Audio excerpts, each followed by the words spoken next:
There are betrayals that kill you instantly, like a bullet through the heart. And then there are betrayals that kill you slowly, cell by cell, year by year, until you wake up one morning and realize you died a long time ago, but your body forgot to stop breathing. My name is Dmytro Savchenko, and I want you to understand something before I tell you this story. When the reactor exploded at 1:23 in the morning on April 26, 1986, I lost everything. But the explosion didn't take it. My wife did. She took my children, my identity as a father, my entire existence, and she handed it to another man like I was something disposable, something that could be erased and rewritten. I was 32 years old, a senior valve technician responsible for coolant regulation systems at Unit 2 of the Chernobyl nuclear power plant. I had a wife named Olena, 29 years old, with dark hair that she always wore in a braid, and 3 children who called me Papa. Katerina was 8, curious about everything, always asking why the sky changed colors. Pavlo was 6, obsessed with building towers out of wooden blocks and knocking them down. Ihor was 3, still learning to speak in full sentences, still small enough to fall asleep on my chest. We lived in apartment 412 in one of the newer residential buildings in Pripyat, 3rd floor, overlooking the courtyard where children played football every evening. Our neighbor across the landing was Andrei Melnik, 35 years old, a transport driver who moved supplies between Pripyat and surrounding villages. He had a friendly smile, always offered to help carry groceries, always seemed to be around when I was working night shifts. I thought he was just a good neighbor. I was wrong about a lot of things back then. Before we go further, I need to ask you something. If you are watching this from somewhere in the world, if my voice is reaching you in Brazil, Portugal, Mexico, Argentina, the United States, anywhere, I want you to do something for me. Subscribe to this channel. Click that button right now, because what I am about to tell you is not in any official document, not in any approved history book, not in any documentary that got permission from governments to be made. This is the truth that lived and died in the gaps between evacuation records. The truth that only exists because I survived when I was supposed to disappear. So, subscribe and stay with me, because once you hear this, you will understand why some stories are more dangerous than radiation. April 25th, 1986 was a Friday. I remember because Katerina had brought home a drawing from school, a picture of our family standing in front of a house with a red roof and yellow flowers. She wanted to know when we would have a house like that, not an apartment. I told her maybe in 5 years. Maybe 10, when I got promoted to senior engineer. Olena made vareniki that night, the kind with potato and cheese that took hours to prepare. We ate together at the small kitchen table, all 5 of us crammed around a surface meant for 4. Pavlo spilled his milk. Ihor laughed so hard he choked on a piece of bread. Olena scolded them both, but she was smiling. I was scheduled for night shift starting at 11:45, so after dinner I kissed each of them on the forehead. Katerina hugged me tight and made me promise to bring her a story when I came home. Pavlo asked if I would take him fishing on Sunday. Ihor just grabbed my finger and would not let go until Olena pried his little hand open. I walked out of that apartment at 11:15 thinking I would be back in 12 hours. I had no idea I would never see any of them again as the man they knew. The plant was running a safety test that night, something to do with turbine inertia and emergency cooling.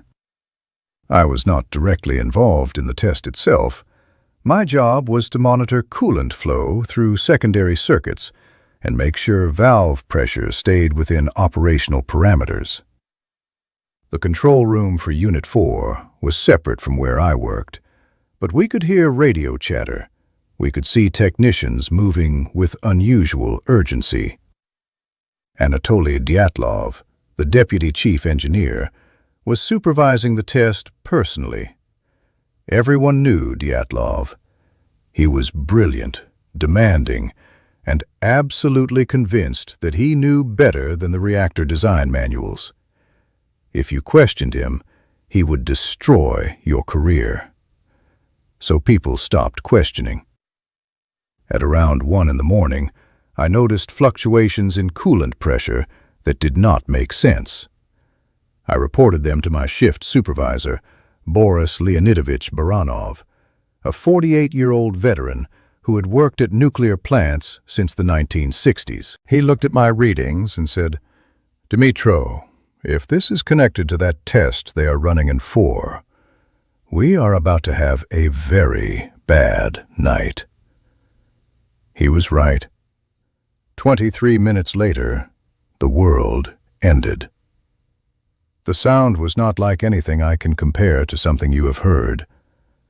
Imagine if you took a freight train derailing, an earthquake splitting bedrock, and 1,000 windows shattering simultaneously, then compressed all of that into 2 seconds of pure, violent noise. The first explosion hit at 1:23 and 45 seconds. The floor beneath my feet lifted and dropped like a wave. Lights flickered. Alarms started screaming in layers, each one indicating a different catastrophic failure. Then came the second explosion, bigger, deeper, the kind of sound you feel in your bones before your ears process it. I grabbed the edge of my monitoring console to stay upright.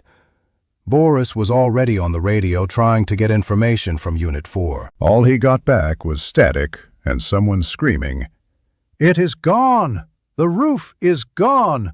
The core is open!" Those words did not make sense. Reactor cores do not just open. They are designed with containment after containment, layers of concrete and steel. But when I looked out the window toward Unit 4, I saw something that should not exist. Blue light. Bright, shimmering, impossibly beautiful blue light rising from where the reactor hall used to be. That was ionized air. That was the reactor core exposed to the atmosphere, burning at over 3,000 degrees Celsius, spewing radiation into the night sky. Boris grabbed me by the shoulder and said, "Get to your station and shut down every valve you can. We have to isolate coolant flow before it feeds contamination through the entire grid." I ran. Emergency lighting kicked in, casting everything in red. I could hear boots pounding on metal stairs, voices shouting contradictory orders, someone crying. My hands were shaking so hard I could barely turn the first valve wheel. The metal was hot, hotter than it should have been, and I realized radiation was already flooding through the pipes. I got 6 valves closed before my dosimeter started clicking. Not the slow tick, tick, tick of normal background radiation. This was a rapid chatter, like a swarm of insects. I looked down at the needle. It was pegged at the maximum reading, 3.6 Roentgens per hour. Except I knew from my training that if the dosimeter was maxed out, the real number was probably 10 times higher, maybe 50 times higher. I kept working. What else was I supposed to do? Leave? Run? Where would I go? My family was 3 kilometers away in Pripyat. I had to help contain this so they would be safe. By 3 in the morning, chaos had calcified into grim determination. Firefighters arrived, young men from Pripyat's fire brigade, most of them in their 20s. They had no idea what they were walking into. I saw Lieutenant Vladimir Pravik leading his team toward Unit 4 with hoses and axes, standard equipment for a standard fire. Someone should have told them. Someone should have screamed, "Do not go near that building. Every second you spend there is death." But the orders came down from officials who either did not understand or did not care. Pravik and his men climbed onto the roof of the turbine hall, directly adjacent to the exposed reactor core. They were being hit with 20,000 Roentgens per hour. At that level, you have days to live, maybe hours if you are unlucky. They stayed up there for over 40 minutes, pouring water on graphite fires that could not be extinguished with water. I watched from my window as one firefighter collapsed, then another. They kept working. Heroes, every single one of them. Dead heroes. By dawn, the fire was under control, but the radiation was not. Officials finally started admitting that maybe, possibly, this was worse than a minor malfunction. Evacuation was discussed, but not ordered. Not yet. That decision, that delay, killed people. Pregnant women walked their children to school that morning, while radioactive isotopes settled into the playgrounds. Vendors sold milk from cows that had been grazing in contaminated fields. Life continued because no one in authority had the courage to say, "Stop. Everyone stop. You are in danger." I finally got relieved from my post at 11 in the morning on April 27th, nearly 36 hours after the explosion. My supervisor told me to go home, rest, and report back in 12 hours. I was so exhausted I could barely walk. My clothes were soaked with sweat and something else, something that smelled like burnt metal. I did not know it yet, but I was contaminated. My skin, my hair, my lungs, all of it was carrying isotopes that would stay with me for the rest of my life. I took the bus back to Pripyat. The city looked normal. Surreal, but normal. Children were playing. People were shopping. There were lines at the grocery store. The only unusual thing was the number of military vehicles parked near the main square and soldiers in chemical protection suits testing the air with instruments. I walked up the 3 flights of stairs to apartment 412 and opened the door. Empty. Completely empty. Drawers pulled open, clothes missing, the kitchen table cleared except for one overturned cup. I stood there in the doorway, trying to process what I was seeing. Maybe they evacuated early. Maybe officials came and took them to safety. That had to be it. I went to the neighbor's apartment, knocked on the door of Galina Ivanovna Koval, a 62-year-old retired school teacher who lived across the hall. She opened the door and looked at me like I was a ghost. "Dimitro, you are alive. We thought you were dead." I asked her where my family was. She hesitated, glanced down the hallway, then said something that punched a hole through my chest. "Olena left yesterday afternoon. She took the children. She was with Andrei. They got on one of the early buses." I made her repeat it. Andrei Melnik, our neighbor. She said they were holding hands. She said Olena was crying, but she got on the bus with him, all 3 children following. I asked where the buses went. Galina did not know. No one knew. Evacuation was chaotic. Records were incomplete. Families were separated and sent to different relocation centers across Ukraine, Belarus, Russia. I ran down to the street where buses were still loading. I grabbed a soldier and asked him for the passenger manifests. He looked at me like I was insane. There were no manifests. There was just, "Get on the bus, go where we tell you, do not ask questions." I spent the next 6 hours running between evacuation coordination points, asking every official I could find. No one had records. No one had answers. By nightfall on April 27th, Pripyat was a ghost town. 50,000 people gone in a matter of hours. And somewhere in that tide of displaced humanity, my wife and children had vanished with another man. Now, let me stop here and ask you something. If this story is affecting you, if you are feeling even a fraction of the betrayal I felt, do me a favor. Leave a comment below. Write where you are watching from. Write Brazil or United States or Portugal or Mexico or wherever you are. I want to know how far this truth is traveling. I want to know that people across the world are finally hearing what really happened to us. Not the sanitized version, not the official lies, but the raw, human truth. So comment your location right now. It takes 2 seconds. And then, come back. Because what I am about to tell you gets worse. The next weeks were a blur of contradictory information and bureaucratic walls. I was assigned to a liquidator brigade, meaning I was now part of the massive cleanup operation. My job was to help decontaminate vehicles and equipment coming out of the exclusion zone.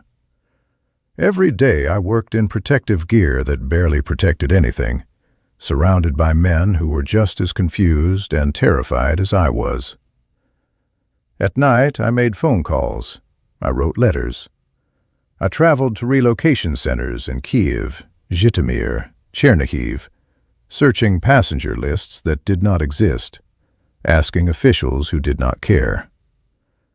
I met thousands of evacuees. None of them were my family.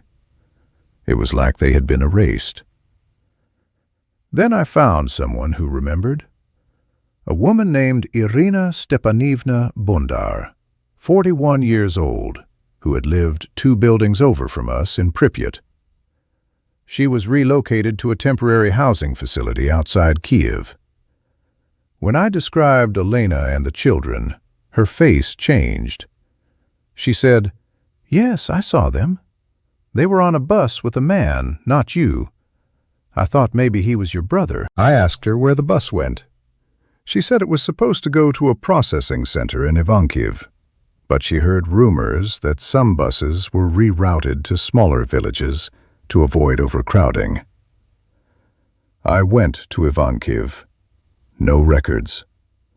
I went to nearby villages. No one had seen them. It was as if they had been swallowed by the Soviet bureaucratic machine and spit out into a parallel reality where I did not exist. Months became years.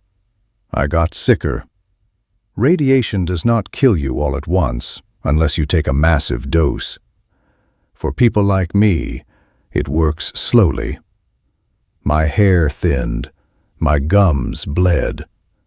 I developed chronic respiratory infections that never fully healed. Doctors told me I had a 40% chance of developing cancer within 20 years. I did not care. I kept searching. I bribed clerks to access restricted files.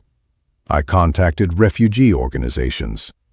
I even hired a private investigator in 1991 after the Soviet Union collapsed and borders became slightly more porous. He found something. A family matching the description had registered in Minsk, Belarus under the name Melnik. Father, Andrei Melnik. Mother, Olena Melnik. 3 children, Katerina, Pavlo, Ihor. My children. My wife. His name. I took a train to Minsk. The address was an old apartment block in a working-class district. I knocked on every door. No one by that name lived there anymore. A neighbor said they moved to Poland in 1994. Another dead end. I kept searching. Poland, Germany, rumors of immigration to the United States. Each lead took months to chase, and each one dissolved into nothing. By 2000, I was 46 years old, living in a small apartment in Kiev, working a low-level maintenance job because radiation exposure had disqualified me from most technical positions. I had a routine: work, search, sleep, repeat. No friends, no relationships. How could I? How could I build a life when half of my soul was missing, stolen, erased? Then, in 2006, 20 years after the explosion, I got an email. It was from a genealogy website where I had registered my information years earlier. A DNA match. Partial, but significant. A woman in Chicago, Illinois, United States, named Katerina Melnick, born in Pripyat, Ukraine, in 1978. My daughter. After 2 decades, I had found one of them. I spent every bit of money I had saved to fly to Chicago. It took weeks to arrange a visa, to gather documents, to prepare myself emotionally for a reunion I had imagined 10,000 different ways. What would I say? Would she remember me? Would she hate me for not finding them sooner? Would she understand that I tried, that I never stopped trying? I landed at O'Hare International Airport on a cold November morning. I took a taxi to the address listed in her registration, a modest house in a neighborhood full of trees and quiet streets. I stood on the sidewalk for 20 minutes, rehearsing words that would not come. Finally, I walked up to the door and knocked. A woman answered. She was 28 years old, but I saw her instantly. Same eyes, same shape of her face. My daughter. Older, a stranger, but mine. She looked at me with polite confusion and said, "Can I help you?" in English. I responded in Ukrainian. "Katerina, my name is Dmytro Savchenko. I am your father." She stared at me for a long moment, then switched to Ukrainian, hesitant, like she had not spoken it in years. "I'm sorry, there must be a mistake. My father died in Chernobyl." Those words hit me like a physical blow. I shook my head, tried to explain. "No, I am alive. I am here. I survived. I've been searching for you for 20 years. She looked uncomfortable, glanced back into the house like she was checking to see if someone was there to help her with this strange man on her doorstep. I kept talking, desperate now, pulling out photographs, old documents, anything to prove I was real. I described our apartment. I described the drawing she made with the red roof and yellow flowers. I told her about the vareniki, about Pavlo spilling milk, about Ihor grabbing my finger and not letting go.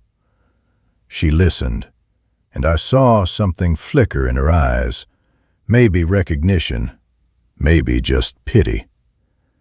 Then she said, very quietly, "My mother told me you died trying to contain the reactor. She said you were a hero.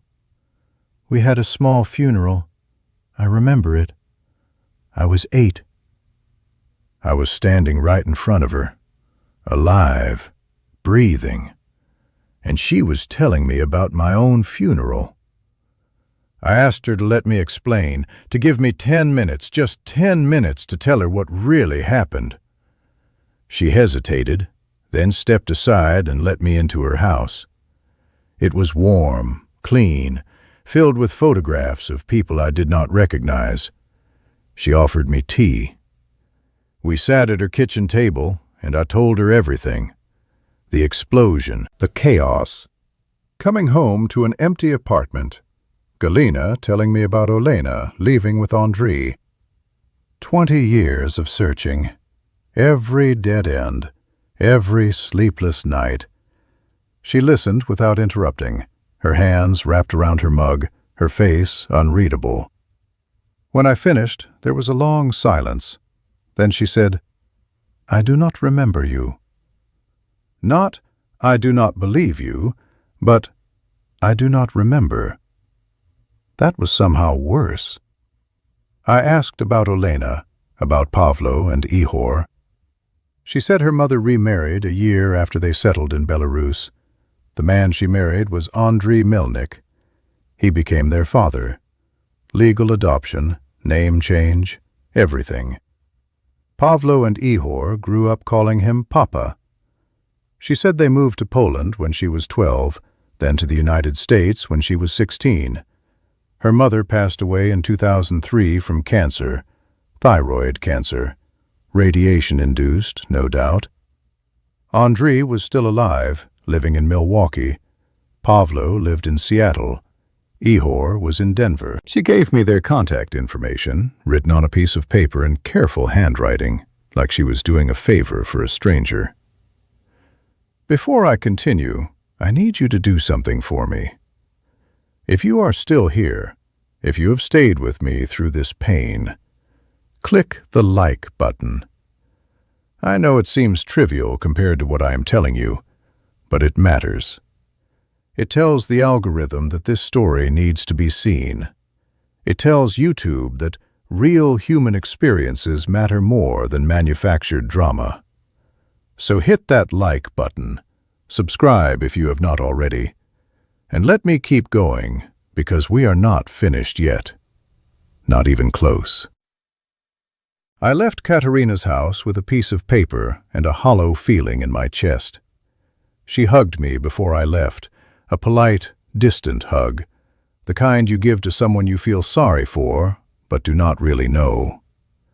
She said, "I hope you find peace," and closed the door. I stood on her porch and realized that in her mind, I was not her father. I was a ghost from a past she barely remembered, a disruption to the life she had built. Andriy Melnik was her father. He raised her. He paid for her school. He walked her down the aisle at her wedding 2 years earlier, a wedding I was not invited to because I did not exist in her world. I wanted to be angry, to scream, to demand recognition. But what right did I have? I had missed everything. First steps, first words, graduations, birthdays.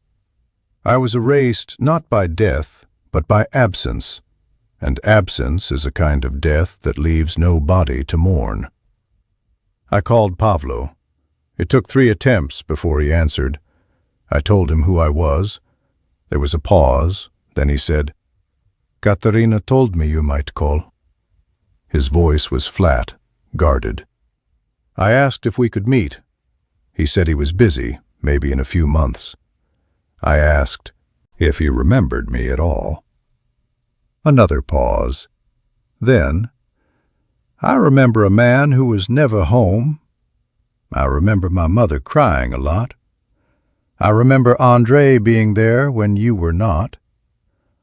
I tried to explain that I was working, that I was at the plant, that I had no choice. He cut me off. "Look, I do not know what you want from me. Andrei is my father. He raised me. You are just someone from a story I was told." And he hung up. I did not call back.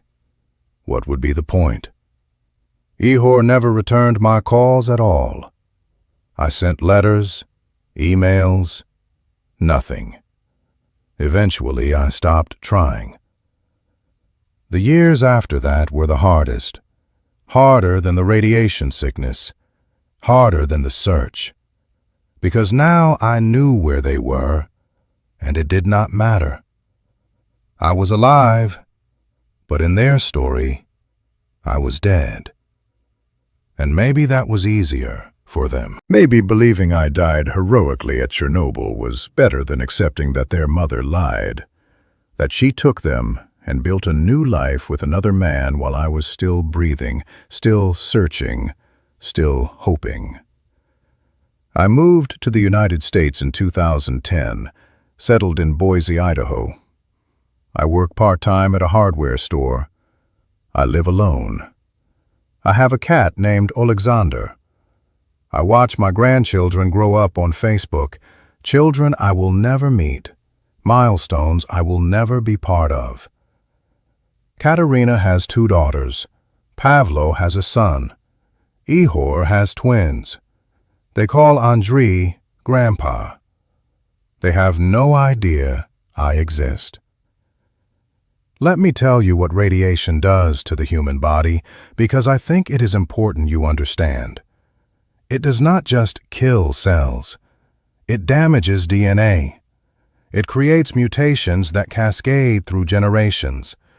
Children of Chernobyl survivors have higher rates of thyroid disorders, immune deficiencies, cancers. My children were exposed during the evacuation, during those critical first hours when iodine-131 was falling like invisible snow. Katerina developed thyroid nodules in her 20s. Pavlo has chronic autoimmune issues. Ihor lost hearing in one ear. These are legacies of radiation. But there is another kind of legacy, the kind that does not show up on medical scans. The legacy of a lie. The legacy of a father erased. That legacy lives in my grandchildren too. They will grow up thinking their family history is simple, clean, heroic. They will never know about the man who spent 20 years searching. They will never know about the betrayal. And maybe that is for the best. Maybe some truths are too complicated to inherit. Now I want to hear from you. Comment below and tell me, what shocked you most about this story? Was it that my wife left me during a nuclear disaster? Was it that my children do not remember me? Was it that I found them and it changed nothing? Tell me in the comments what hit you the hardest, because I need to know that this pain is not invisible, that someone out there understands what it means to survive everything except the erasure of your own existence. Comment now, then come back, because I have more to tell you about what I learned, what I discovered about Elena and Andrei, and why the truth is somehow worse than anything I imagined. I spent years trying to piece together what actually happened during those evacuation hours. I talked to other survivors, cross-referenced testimonies, dug through archives that were declassified after the Soviet Union fell. Here is what I learned. Olena and Andrei were having an affair. It started months before the explosion, maybe even a year.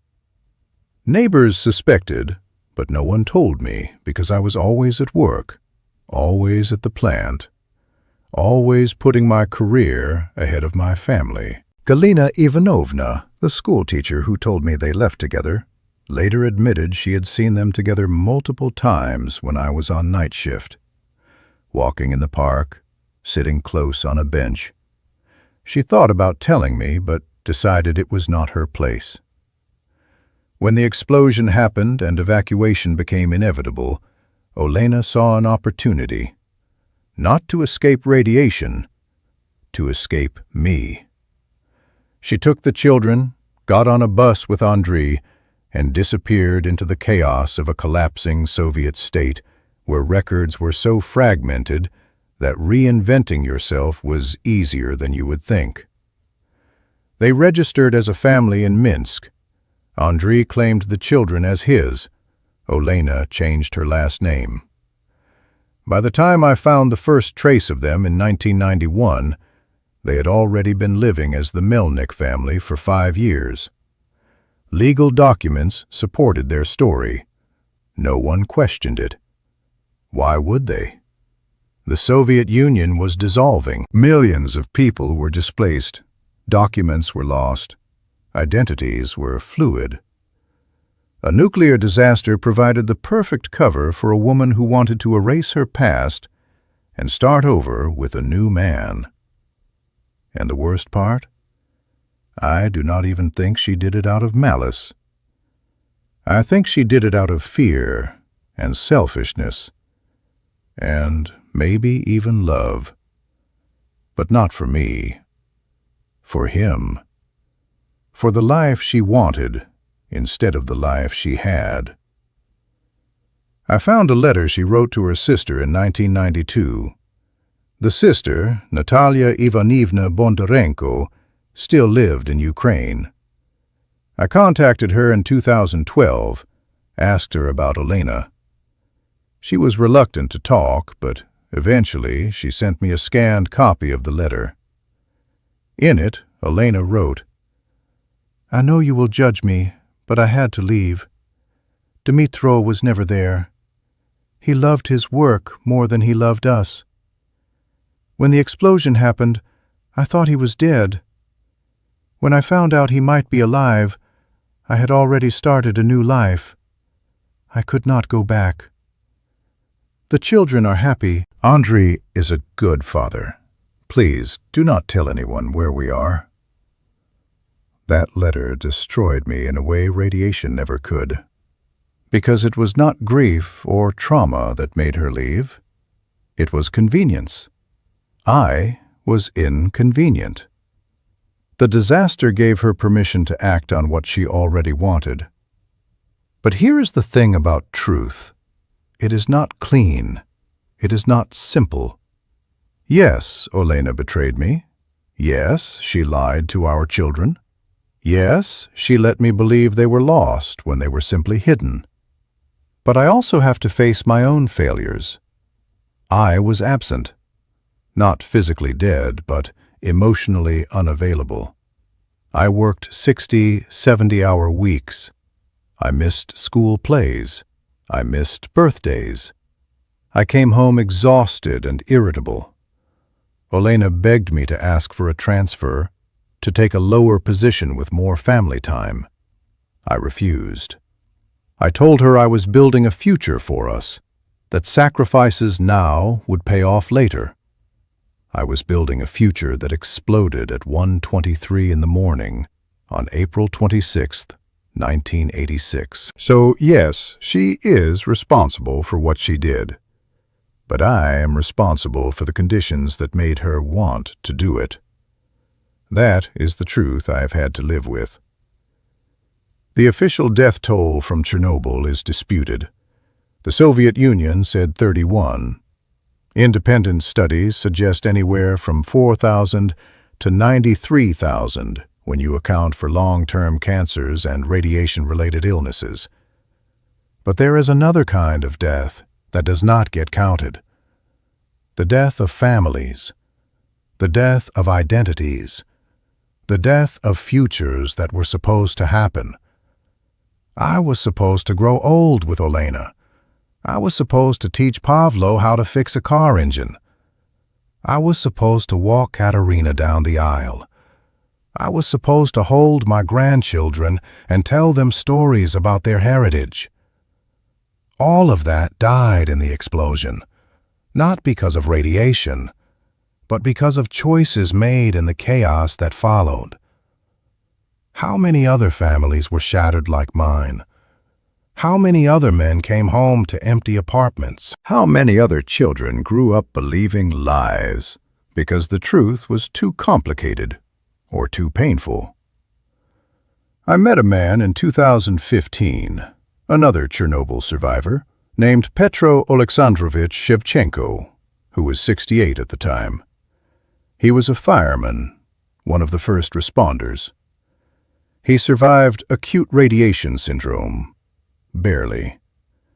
His wife left him while he was in the hospital in Moscow, took their 2 sons, and moved to Kazakhstan. He never saw them again. He told me, "The radiation killed my body slowly, but she killed my soul instantly." We sat in a small cafe in Kiev, 2 old men with too many scars, and we understood each other in a way no one else could. There are dozens, maybe hundreds of us, men who survived the disaster but lost everything else. We are invisible in the official narratives. We are footnotes. But our pain is real, and it deserves to be acknowledged. Let me ask you something. Have you subscribed to this channel yet? If not, do it now. Click that subscribe button, because stories like mine, stories like Petro's, stories of the forgotten survivors, they are disappearing.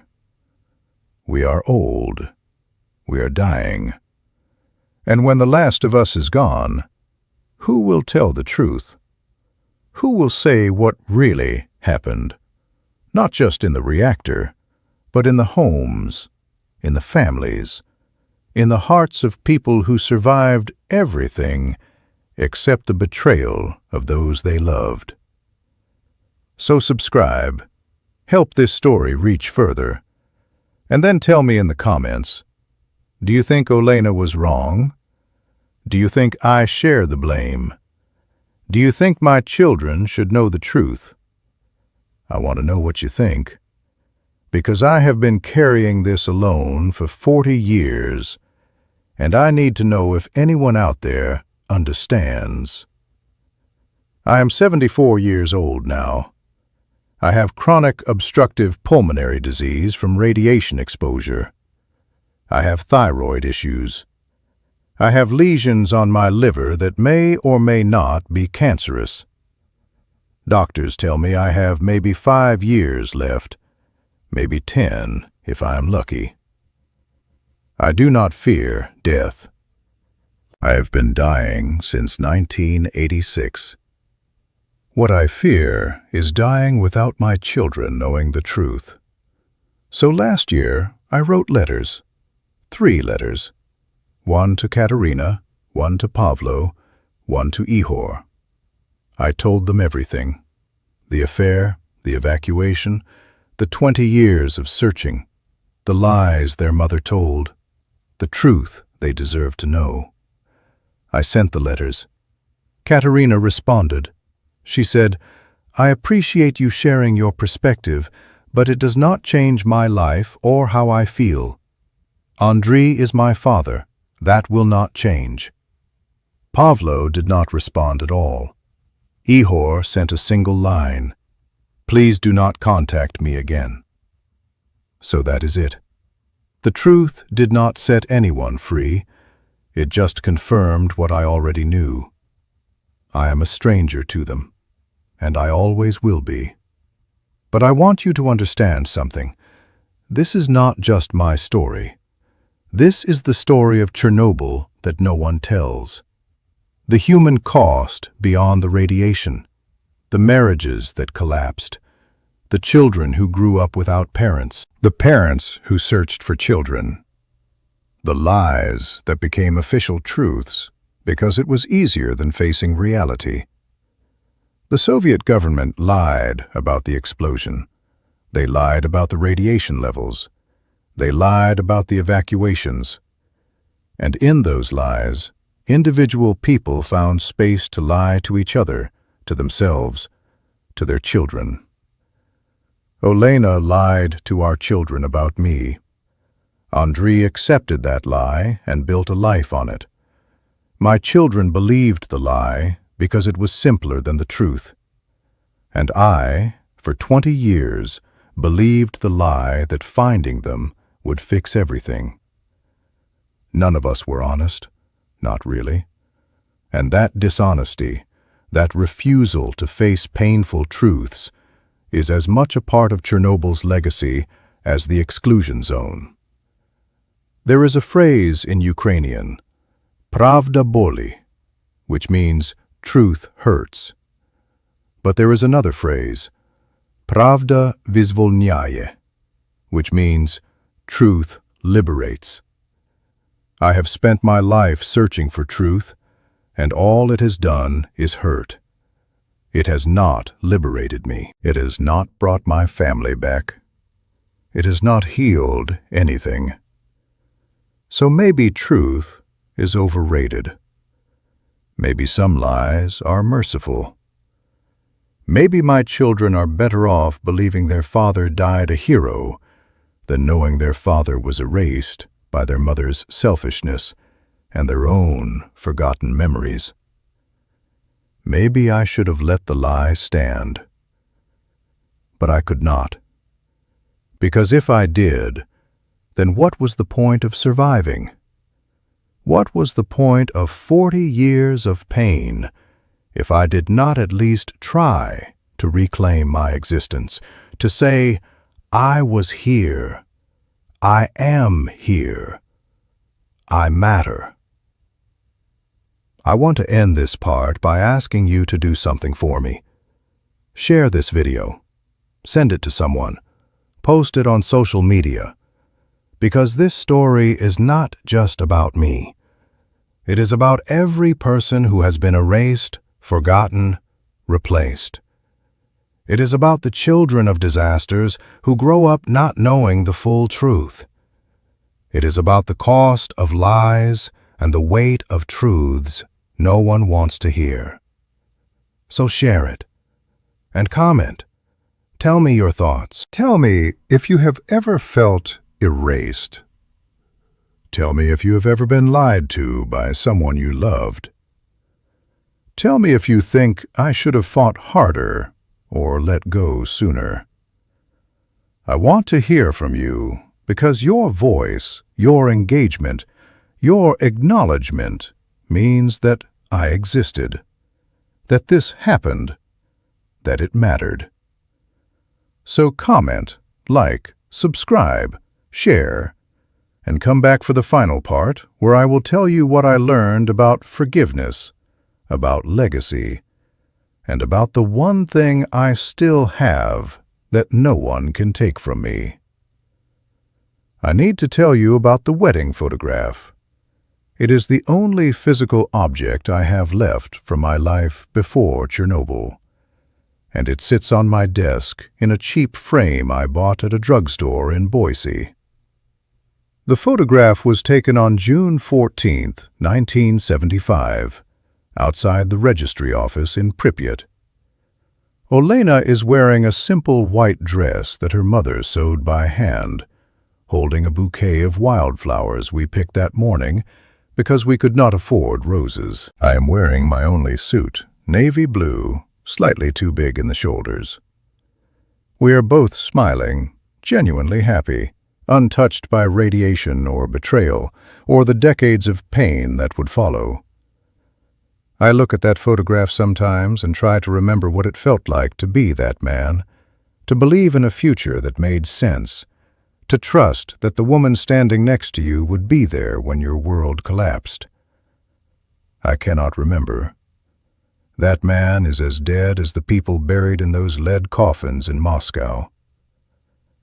Before I go further, I want you to stop and do something for me right now.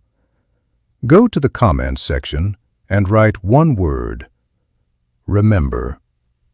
That is it. Just the word remember. Because what I am about to tell you is about memory, about how it works, how it fails, how it can be rewritten and manipulated until the past becomes whatever story is most convenient. So write remember in the comments, and then come back, because we need to talk about what happened when I tried to force my children to remember me, and why it was the worst decision I ever made. In 2014, 8 years after I found Katerina in Chicago, I hired a lawyer. Not a good lawyer, I could not afford good, but a competent one who specialized in family reunification cases. I wanted to challenge the adoption. I wanted legal recognition as the father of Katerina, Pavlo, and Ihor Savchenko.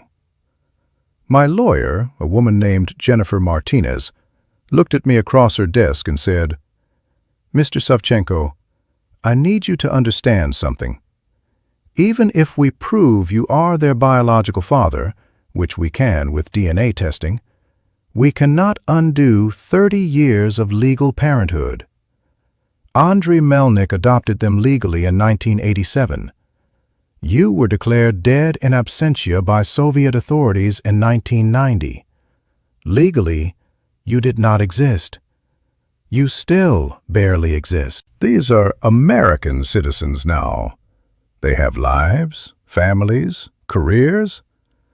What exactly are you hoping to achieve? I told her I wanted the truth on record. I wanted documents that said Dmytro Savchenko is the father of these 3 people. She told me it would cost thousands of dollars and probably fail. I told her to do it anyway. The case took 3 years. We filed in Illinois because that is where Katerina lived. We subpoenaed birth records from Ukraine, evacuation documents, medical files, anything that proved I existed and was married to Elena Petrova on April 26, 1986. Andriy Melnik hired his own lawyer. My children, my own children, testified against me. Katerina took the stand and said, "This man may be my biological father, but he is a stranger to me. Andriy Melnik is my father in every way that matters. I do not want this case to proceed." Pavlo submitted a written statement that said, "I have no relationship with Dmytro Savchenko and no desire to establish one. This lawsuit is causing unnecessary pain to my family." Ihor refused to participate at all, which the court interpreted as implicit support for dismissal. The judge, a woman in her 50s named Patricia Kowalski, ruled against me. She said, "While the court acknowledges Mr. Savchenko's biological relationship to the plaintiffs, the legal and emotional reality is that Andriy Melnik has functioned as their father for over 30 years. To disrupt that now serves no purpose except to satisfy the plaintiff's need for validation. Case dismissed." I sat in that courtroom and felt something inside me finally break. Not my heart, that had broken years ago. Something deeper. My sense of justice, maybe. My belief that truth mattered. Because the judge was right. What was I trying to achieve? Legal papers that said I was their father? I already knew that. DNA tests that proved biological connection? We did not need tests. I wanted them to acknowledge me, to say, "You are our father. We are sorry we forgot you. We are sorry our mother lied." But they would never say that. And forcing them through a lawsuit only made them hate me more. Katerina stopped responding to emails after that. Pavlo blocked my phone number. Ihor sent me a letter through his lawyer that said if I ever contacted him again, he would pursue a restraining order. I spent $63,000 and 3 years to make my children despise me. That is the cost of forcing truth on people who do not want it. Now let me ask you something, and I really want you to engage with this. Comment below and answer honestly. If you were in my position, would you have filed that lawsuit? Would you have fought for legal recognition even knowing it would destroy whatever fragile connection remained? Or would you have accepted the loss and moved on? Tell me in the comments what you would have done, because I still do not know if I made the right choice. And while you are there, hit that like button if you think this story deserves to be heard, because we are getting into the darkest parts now, and I need to know someone is still listening. Let me tell you about the others. The men I met over the years who survived Chernobyl, but lost everything else in different ways. There was Igor Semyonovich Kulikov, a helicopter pilot who flew missions over the reactor, dropping sand and boron into the exposed core. He took a dose of over 200 rem during those flights, enough to guarantee cancer within 20 years. His wife stayed with him through the radiation sickness, through the hair loss and vomiting and blood transfusions. But when he could no longer work, when the money ran out and they had to move into a smaller apartment in a worse neighborhood, she left. Took their daughter and moved in with a factory manager who had a car and a dacha. Igor died in 2009, alone in a state hospice, weighing 93 pounds, covered in tumors. I visited him 2 weeks before he died. He looked at me with eyes that had seen the core of a nuclear reactor and said, "At least you know where your family is. I died to them years ago." He was 54 years old. There was Sergei Vladimirovich Antonov, a dosimetrist who measured radiation levels in the first days after the explosion. His equipment maxed out at 1,000 Röntgens per hour. He took readings that were 3, 4, 5 times higher than his instruments could measure, writing down estimates that officials later crossed out and replaced with lower numbers. He kept copies of the original documents, tried to submit them as evidence in later inquiries. The KGB visited him in 1987.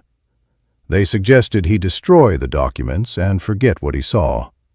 He refused. They arrested him on fabricated charges of theft of state property, sentenced him to 4 years in a labor camp. His wife divorced him while he was imprisoned, married a party official.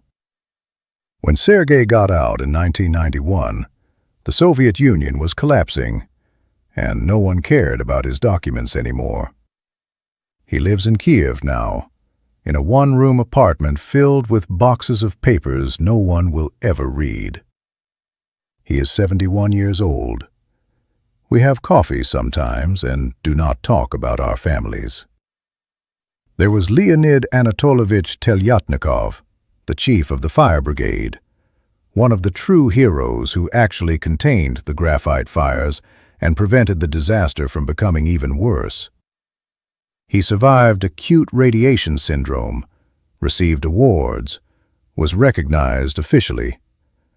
But his wife left him in 1993, said she could not watch him die slowly, could not raise their children in the shadow of his inevitable cancer. He remarried, but the second marriage lasted only 4 years. The radiation had made him sterile, irritable, prone to depression. He died in 2004 from complications related to his exposure. At his funeral, his first wife came with their children. They cried. They said they loved him, but they had not visited him in over a decade. I stood in the back and thought about how we honor the dead more than we help the living. These men and hundreds like them, we are the invisible casualties of Chernobyl. We survived the radiation, but not the aftermath. Our families collapsed. Our marriages ended. Our children forgot us or never knew us. The official histories talk about liquidators as heroes, and we were. But no one talks about what happened after the heroism, when we came home sick and broken, and our wives looked at us like we were contaminated objects instead of husbands. No one talks about the Soviet system that declared us dead to simplify paperwork, that paid pensions to widows instead of acknowledging we were still alive. No one talks about how easy it was for families to disappear in the chaos of evacuation. How many women used the disaster as an opportunity to leave marriages they wanted out of anyway. Olena was not unique. She was just one of many who saw Chernobyl as a door opening instead of a world ending. I want to pause here and ask you to subscribe to this channel if you have not already. Click that button. Because these stories, the stories of forgotten survivors, they matter.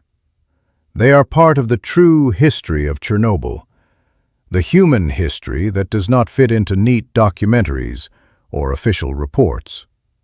And if this channel grows, If these videos reach enough people, maybe someone in power will finally acknowledge that survival is not the same as recovery, that living through a disaster is not the end of suffering, but the beginning. So subscribe and then come back, because I need to tell you about the one conversation I had with Andrei Melnik, the man who stole my family, and what I learned about myself in that conversation.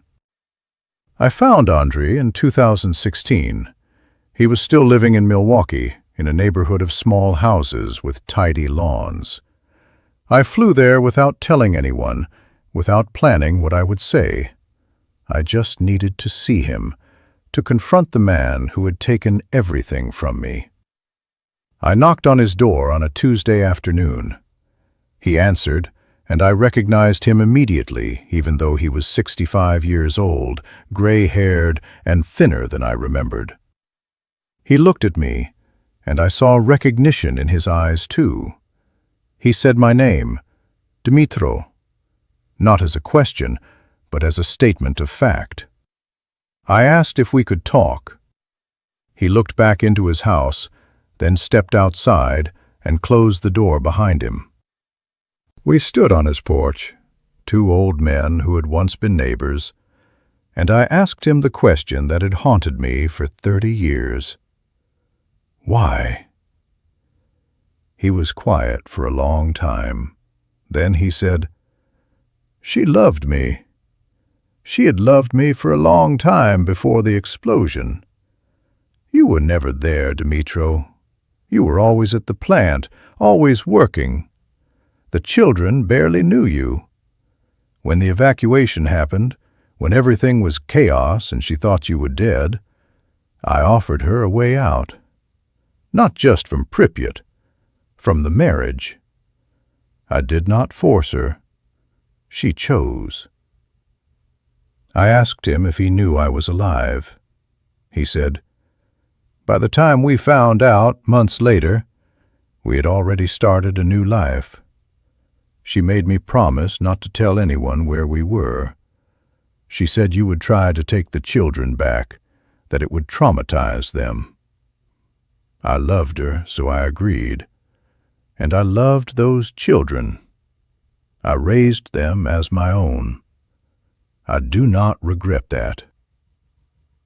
I wanted to hit him. I wanted to scream, to demand he admit he was wrong, that he had destroyed my life. But looking at him, I realized something terrible. He was telling the truth. He loved them. He raised them. He was there for graduations and illnesses and ordinary Tuesday dinners. He taught Pavlo to drive. He helped Katerina with her homework. He held Ihor when he cried. He did all the things I would have done if I had been given the chance. And the children loved him back, genuinely, because he had earned their love through presence and care and consistency. I had biology on my side. He had everything else. So I asked him one more question. "Do you think what you did was right?" He looked me in the eye and said, "I think I did what I had to do to protect the woman I loved and the children who needed a father. You can hate me for that if you want. I understand." I left his porch without another word. I did not hit him. I did not scream. I just walked away, got in my rental car, and drove to the airport. On the plane back to Boise, I thought about what he said. He was right. Olena loved him. The children needed a father. I was not there. Even if I had found them in 1987, 1988, 1990, what then? Would I have dragged them back to Ukraine, to radiation zones and economic collapse? Would I have forced them into a relationship with a man they did not remember? Would that have been better for them, or just better for me? I spent 30 years believing I was the victim of a terrible injustice, And I was. But maybe they were victims too. Victims of impossible circumstances and adult decisions they had no control over. Maybe we were all victims, and looking for someone to blame was just a way to avoid facing the truth, that sometimes disasters destroy everything, and no one is really at fault. Now I want to hear from you again. Comment below. Do you think Andre was wrong? Do you think he should have told me where they were?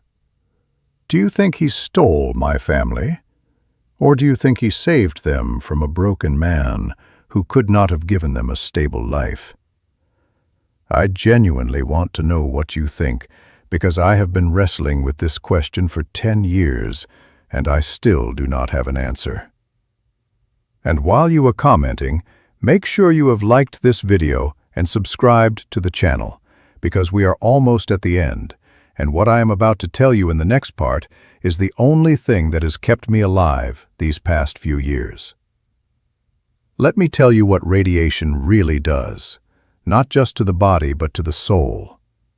It isolates you. People fear contamination, even decades later, even when you pose no real danger. I have been turned away from hospitals because staff saw Chernobyl survivor on my chart and suddenly found reasons not to treat me. I have been rejected from jobs because employers worried about insurance liability. I have been avoided at social gatherings because people assume I am contagious, radioactive, cursed. A woman I dated briefly in 2008 left after I told her my history. She said, "I am sorry, but I want children someday, and I have read about genetic damage." I told her I was sterile from the radiation, that there was no risk of children.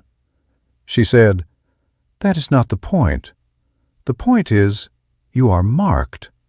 You are connected to something terrible, and I do not want that in my life." She was honest, at least. Most people just ghost you. The Soviet government promised us compensation, medical care, recognition. We got some of it. Small pensions, access to specialized clinics when they existed and when we could afford travel to reach them, medals that meant nothing because they could not buy food or pay rent. The Ukrainian government, after independence, tried to maintain support, but the economy collapsed and survivor benefits were among the first things cut. I receive about $200 a month in pension now, converted from Ukrainian hryvnia. I supplement it with my part-time job at the hardware store in Boise. I am 74 years old, lifting boxes and explaining to customers the difference between flathead and Phillips screws, because my radiation pension is not enough to live on. That is the reality for most of us who survived. We are poor, sick, forgotten, waiting to die. But there is one thing they cannot take from me: memory. I remember everything. I remember Katerina's laugh when I tickled her. I remember Pavlo's face when he solved a puzzle. I remember Ihor falling asleep on my chest, his tiny hand clutching my shirt. I remember Olena in the kitchen, singing to herself while she cooked. I remember the smell of our apartment, the sound of the neighbors upstairs, the view from our balcony. I remember the Pripyat that existed before 1:23 in the morning on April 26th, 1986. Those memories are mine. Olena could not take them. Andre could not erase them. My children do not share them, but that does not make them less real. I existed. I was a husband. I was a father. I loved and was loved. For 8 years I had a family. And no disaster, no betrayal, no passage of time can undo the fact that those 8 years happened. That is what I have been trying to tell you through this entire story. I am not looking for pity. I am not looking for justice anymore. I am looking for acknowledgement. I am saying to you, whoever you are, wherever you are watching from, I existed. Dmytro Savchenko existed. He was not just a casualty statistic or a footnote in a disaster report. He was a real person who loved real people and lost them in the most painful way possible, not to death, but to erasure. And if you have listened to this story, if you have stayed with me for this long, then you are a witness. You know I existed, and that matters more than you can possibly understand. So please, before we go to the final part, do me one last favor. Comment below and write, I witness. Just those 2 words, I witness. Because that is all I am asking for. Not agreement, not sympathy, just acknowledgement that this happened, that I am real, that my pain is real. Write I witness in the comments, hit that like button, subscribe to this channel, and then come back for part 4, where I will tell you what I have decided to do with the time I have left, and why I think my story might actually help someone out there who feels as erased and forgotten as I do. There is a photograph I have never shown anyone. I took it in 2006, right after I met Katerina for the first time in Chicago. I was staying in a cheap motel near the airport, and I could not sleep. At 3 in the morning, I got out of bed, stood in front of the bathroom mirror, and took a photograph of myself with a disposable camera I had bought at a drugstore. In the photograph, my face looks exactly how I felt. Hollow, exhausted, older than 74 even though I was only 52 at the time. My eyes are red from crying. There is a bruise on my forehead where I hit the mirror in frustration. I look like a ghost. I look like someone who died decades ago and forgot to stop haunting the living. I keep that photograph in the same drawer as my wedding picture because together they tell the whole story. The man I was, the man I became. The space between them is filled with radiation, lies, betrayal, and 30 years of searching for people who did not want to be found. But I want to start this final part with something different. I want to tell you about hope. Not the naive hope I had in 1986 that everything would work out, but the grim, stubborn hope of a survivor who refuses to let the world forget he existed. In 2018, I started writing. Not for publication, just for myself. A memoir. 40 years of memories, organized chronologically, written in Ukrainian because that is the language of my soul. I wrote about my childhood in a small village near Zhytomyr. I wrote about meeting Olena at a dance in 1973, how she laughed at my terrible dancing but agreed to see me again anyway. I wrote about our wedding, about the birth of each child, about the small apartment in Pripyat that we turned into a home. I wrote about the explosion, the evacuation, the 20 years of searching. I wrote about finding my children and losing them again. I wrote everything. 347 pages, single-spaced. No editor, no audience. Just truth, raw and unfiltered. When I finished, I did not know what to do with it. I had no illusions that a publisher would care about another Chernobyl memoir from an unknown survivor.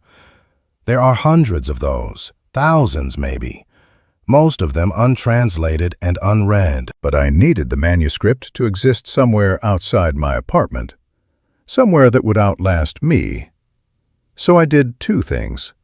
First, I donated a copy to the Chernobyl Museum in Kiev, where it sits in an archive that almost no one visits. Second, I sent copies to my children, all 3 of them. I included a letter that said, "I do not expect you to read this. I do not expect you to forgive me or acknowledge me. But I need you to know that this is your history, the true version, the one your mother never told you. Someday, maybe not now, but someday, you might want to know where you really came from. This is for that day."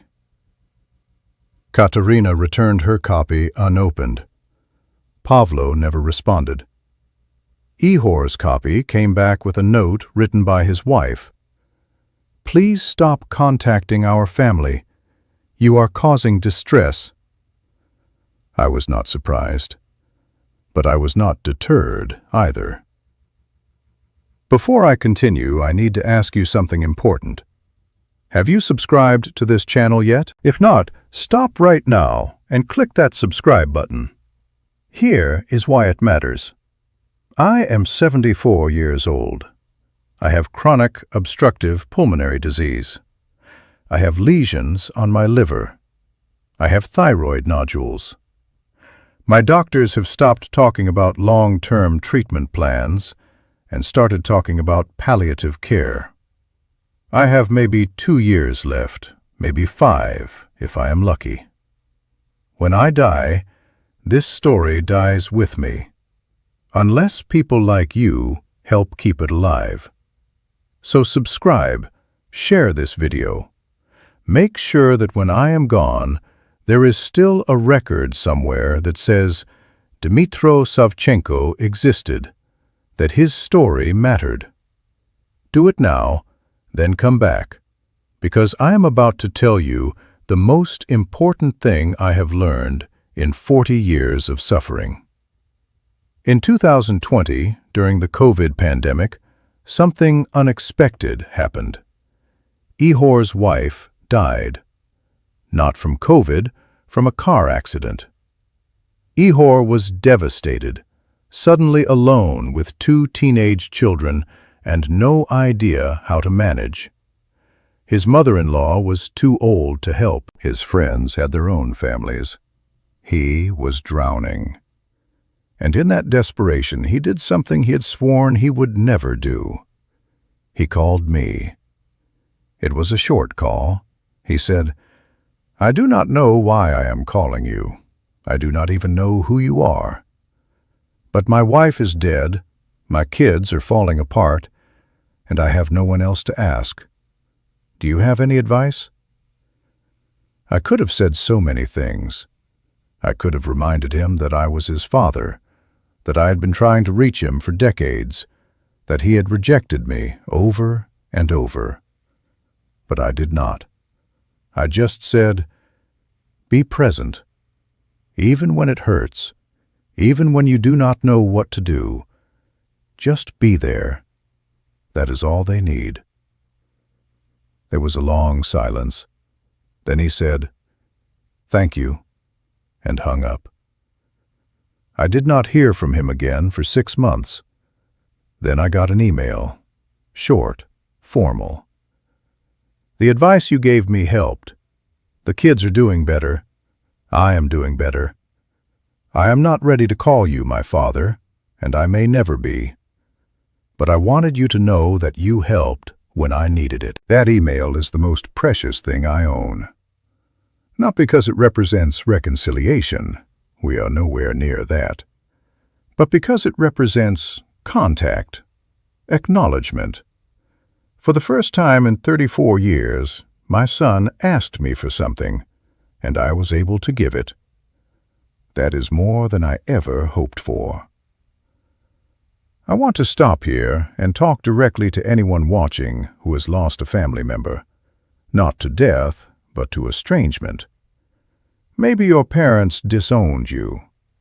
Maybe your children do not speak to you anymore. Maybe someone you love has erased you from their life, and you do not know how to get them back. Here is what I learned. You cannot force people to love you. You cannot make them remember you the way you remember them. You cannot sue them into acknowledgement or guilt them into reconciliation. All you can do is be available, be alive, be present in whatever small ways they allow. Ehor did not want me as a father, but he accepted me as a stranger who gave good advice. That is not what I wanted, but it is something, and something is better than nothing. So if you are estranged from someone, do not give up, but also do not force. Just exist, and be ready for the moment they need you, because that moment might come, and if you are not there, it will pass forever. Comment below if this resonates with you. Write present if you understand what I'm talking about. Write waiting if you are still hoping for reconciliation. Write lost if you have given up. I want to know where you are in your journey, because maybe we can help each other. And while you are there, hit that like button if you think this message is important, because we are almost at the end now, and I want to finish strong. Let me tell you about the exclusion zone. I went back in 2019, 33 years after the explosion.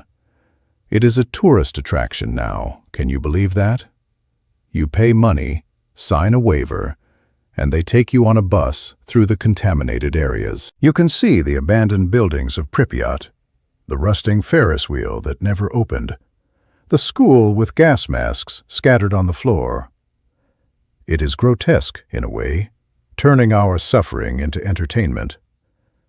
But I went anyway, because I needed to see the apartment one more time. Building 12, apartment 412, third floor. The tour guide tried to stop me from entering, said it was not safe, structurally unsound.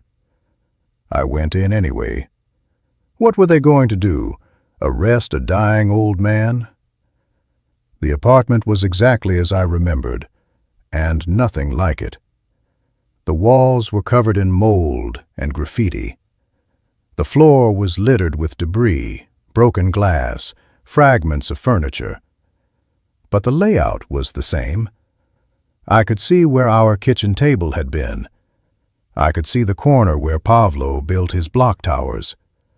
I could see the bedroom where Olena and I slept, where we whispered plans for a future that never came. I stood in the center of the living room, and I cried. Not quiet tears, but deep, wrenching sobs that came from 40 years of buried grief. The tour guide found me there, put a hand on my shoulder, and said, "You lived here?" I nodded. She said, "I am sorry."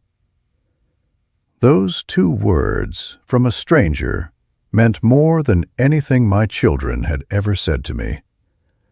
I took a piece of rubble from the apartment, a fragment of tile from the kitchen floor, blue and white, cracked but recognizable. It is illegal to take anything from the exclusion zone, but I did not care. I needed something physical, something I could hold, something that proved the apartment existed, that my family existed there. I keep that tile on my desk next to the wedding photograph. Sometimes I touch it, and I can almost smell the vareniki cooking, almost hear Katerina asking why the sky changes colors. Memory is a fragile thing, but objects anchor it, keep it real when everything else feels like a dream or a nightmare. The exclusion zone taught me something important. Places can be abandoned, contaminated, forbidden, but they do not disappear. Pripyat still exists. The apartment still exists. The reactor still exists, entombed in concrete, but still deadly, still radiating, still killing slowly. You cannot erase a place just by declaring it uninhabitable. and you cannot erase a person just by declaring them dead, or forgotten, or irrelevant. I exist, even if my children do not acknowledge me, even if official records list me as deceased, even if no one remembers my name after I die. The fact remains, I existed. I was here. I loved and was loved. And that is not nothing. Now let me talk about forgiveness, because people always ask me if I have forgiven Olena. The answer is complicated. I forgive her for being human, for being scared, for wanting a better life for herself and our children. I forgive her for loving someone else, because love is not something you control. But I do not forgive her for lying to our children. I do not forgive her for telling them I was dead when she knew, or at least suspected, that I was alive and searching. That lie stole decades from me. It stole my identity as a father. It stole my children's right to know their true history. So no, I have not fully forgiven her, and I do not think I ever will. But I have stopped hating her, because hate is exhausting, and I am too old and too sick to carry that weight anymore. I have replaced hate with understanding. I understand why she did what she did. Understanding is not the same as forgiving, but it is close enough. What about Andrei? People ask me that too. Have I forgiven the man who stole my family? Again, complicated. He did not steal them. They were given to him by Olena, by circumstances, by a disaster that made normal life impossible. He raised my children with love and care. He was a good father to them, better than I could have been, given my physical and emotional state after the explosion. So do I forgive him? I do not know. But I do not hate him either.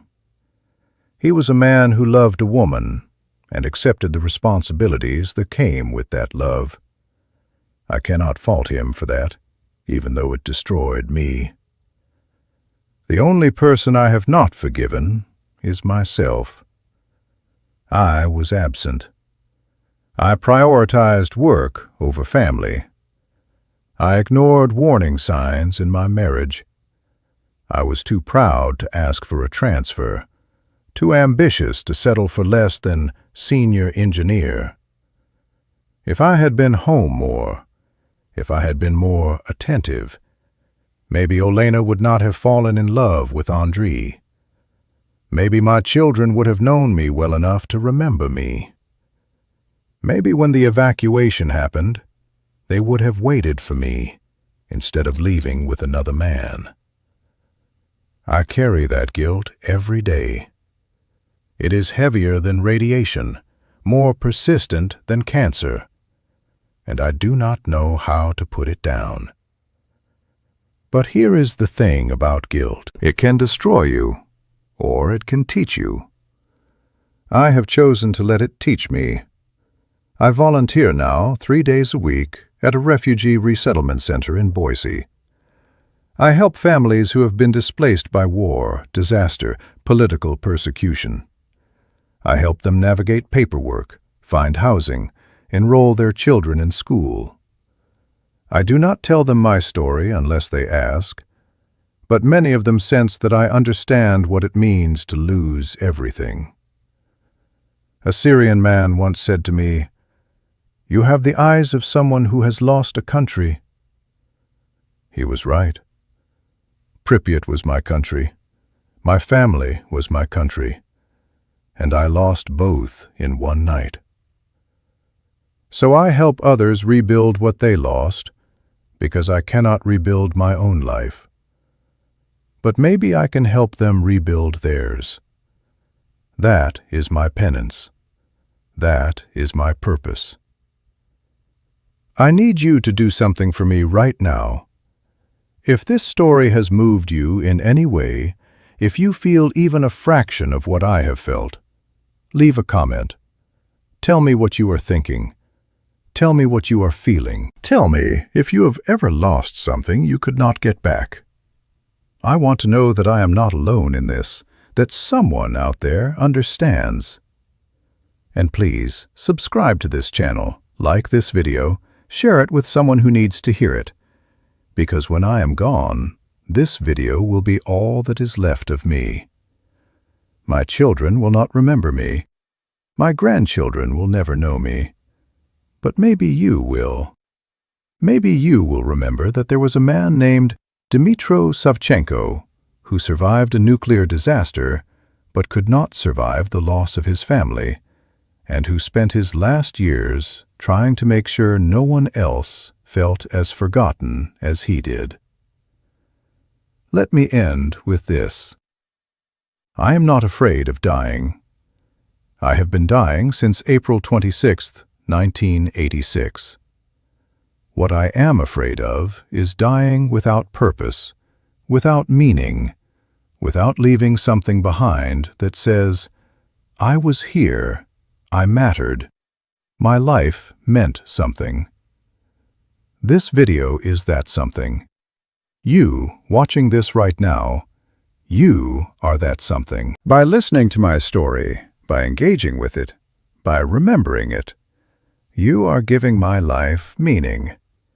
You are making sure that when my body finally stops fighting the radiation, when the cancer finally wins, when I take my last breath in some hospital in Boise, Idaho, far from the country I was born in, far from the family I loved, I will not disappear completely.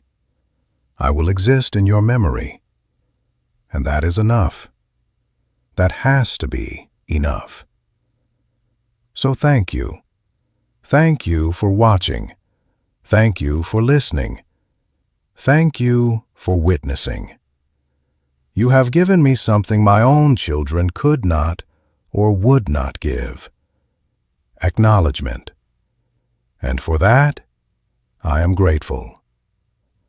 Now subscribe, like, comment, share, and carry this story with you. Tell someone about Dmytro Savchenko. Tell them about the man who survived Chernobyl, but lost everything that made survival worthwhile. Tell them about the cost of disasters that goes beyond death tolls and radiation readings. Tell them about the families that shattered, the lies that became truths, the fathers who were erased. Tell them, please, just tell them. I want to start this final part by telling you about a dream I have had repeatedly for the past 10 years. In the dream, I am standing in the apartment in Pripyat, but it is not abandoned and decaying. It is exactly as it was on April 25, 1986. The walls are clean. The furniture is intact. I can smell vareniki cooking in the kitchen. I can hear children laughing in the next room. I walk toward the sound, and I see them. Katerina, 8 years old, building something with colored pencils. Pavlo, 6 years old, stacking his wooden blocks. Ihor, 3 years old, playing with a toy truck on the floor. And Elena is there, 29 years old, her hair in that braid, smiling at me like nothing bad has ever happened or ever will happen. In the dream, I know what is coming. I know that in a few hours the reactor will explode and everything will end. But they do not know. They are living in the last moments of innocence, and I cannot bring myself to warn them, because warning them would steal these final, perfect moments. So I just stand there, watching, memorizing every detail, knowing that when I wake up, they will be gone again. And then I do wake up, in my small apartment in Boise, alone, 74 years old, and the grief hits me like it is April 27th, 1986, all over again. That dream is why I am making this video, because I need to capture those memories somewhere outside my dying brain. I need to put them into words, into images, into something that will outlast me. And I need you to help me do that. So before I go any further, I am asking you one final time. Subscribe to this channel. Click that red button. Do it for me, but also do it for yourself, because the story I am telling is not just my story. It is the story of every person who has ever lost something irreplaceable and had to find a way to keep living anyway. It is the story of disasters, both nuclear and personal, and how they reshape us in ways we never recover from. So subscribe and stay with me until the very end, because I promise you, what I am about to say will change how you think about memory, loss, and what it means to truly survive. There is something I have not told you yet, something I discovered only 2 years ago that changed everything I thought I knew about my story. In 2024, I received a package in the mail. No return address, postmarked from Warsaw, Poland. Inside was a USB drive and a handwritten note in Ukrainian. The note said, "Mr. Savchenko, you do not know me, but I knew your wife.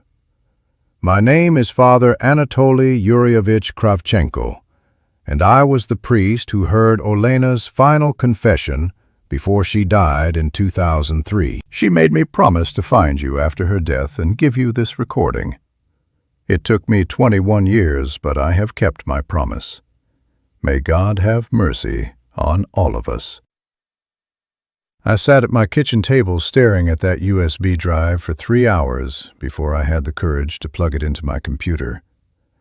When I finally did, I found a single audio file, 43 minutes long, recorded on what sounded like an old cassette player transferred to digital. And it was Olena's voice, older, weaker, rougher than I remembered, but unmistakably hers. She was dying of thyroid cancer, the priest explained in a brief introduction, and she wanted to leave a confession, not for God, but for me. What I heard in those 43 minutes destroyed and rebuilt my entire understanding of what happened.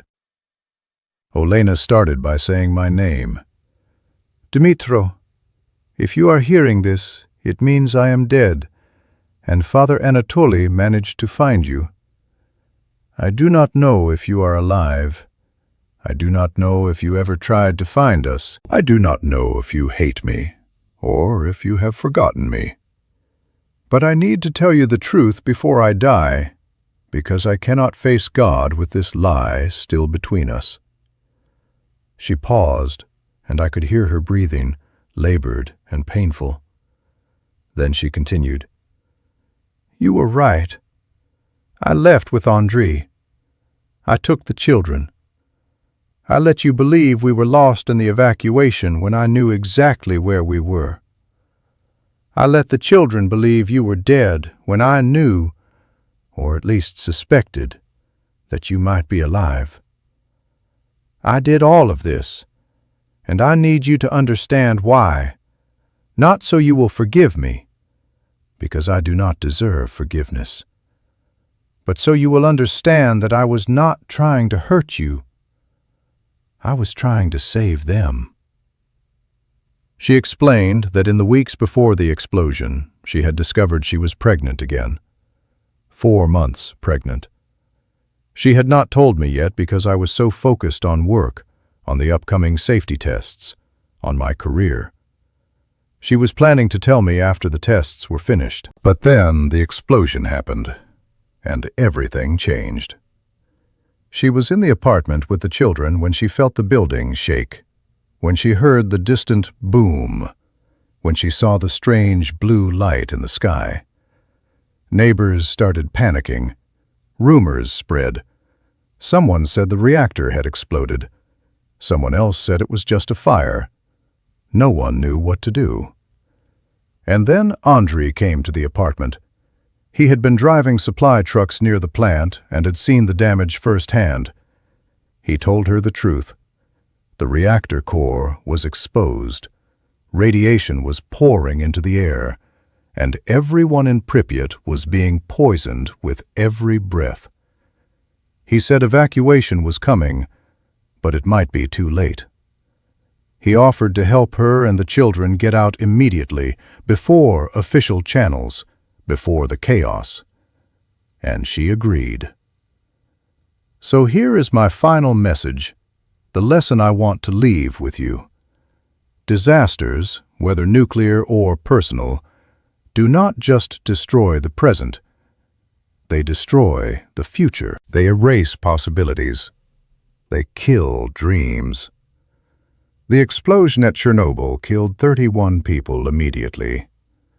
But it also killed millions of futures, millions of lives that could have been lived differently if 1:23 in the morning on April 26, 1986, had been an ordinary moment instead of a catastrophic one. My children could have grown up in Pripyat.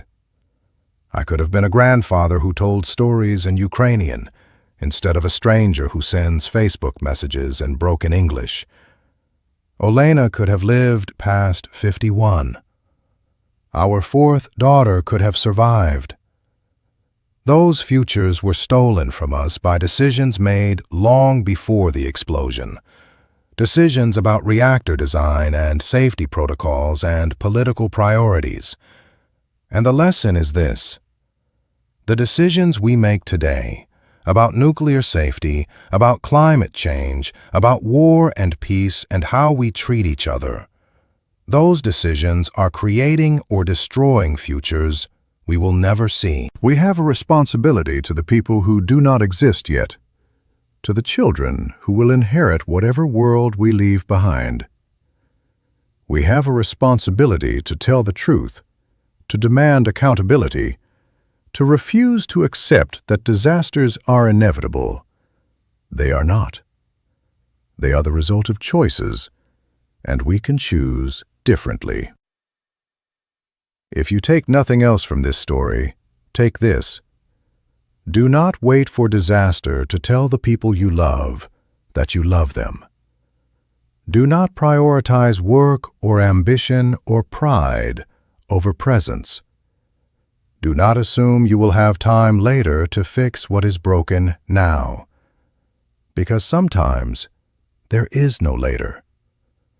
Sometimes there is just an explosion at 1:23 in the morning that ends everything, and all you are left with is regret and a wedding photograph and 40 years of searching for something you can never get back.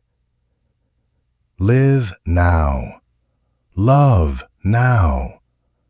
Be present now. Because the future is not guaranteed, and the past cannot be rewritten. But the present is yours, if you choose to claim it. Thank you for watching. Thank you for listening. Thank you for witnessing my life.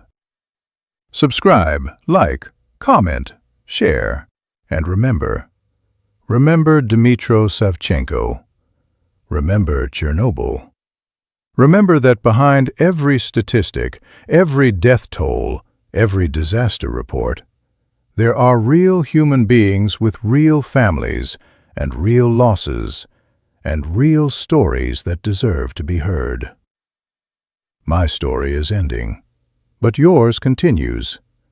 Make it count. Make it matter. Make it mean something. And if you ever find yourself lost, erased, forgotten, remember that you still exist as long as someone, somewhere, remembers you. I will remember you for watching this. Will you remember me? I hope so. I really, truly hope so. Goodbye, and may you never know the kind of loss I have known, but if you do, may you find the strength to survive it and the courage to tell your story anyway.